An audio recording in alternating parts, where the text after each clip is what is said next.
So one of the cool features that was introduced with this drone, and I would kind of assume that it's available on the other Mavic models as well, is cruise control. And cruise control is exactly what you think it is.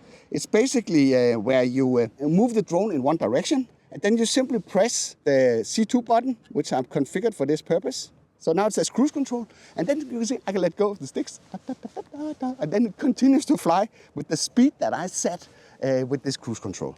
So that's a pretty awesome feature. To make it even more cool, I can basically, while it's flying, I can control the gimbal. You see this? It still continues the flight, so I can basically compensate on the gimbal here while it's flying.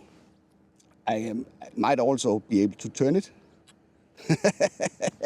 like this. So you can change sort of the flight characteristics of the drone while you're doing cruise control. And to top it and make it even better, it also, if I try to, let's say that I rotate around this and I activate the cruise control again by hitting the C2 button, it will basically remember both the yaw motion of the drone and the sideways motion of the drone. I normally do this manually by flying the point of interest, but you have to concentrate really, really hard to do that. And it sometimes ends up a little bit jerky. But with this feature, you simply just have it by hand, just set the speed and the turning velocity, and then press the C2 button, and then it will simply just cruise around like this.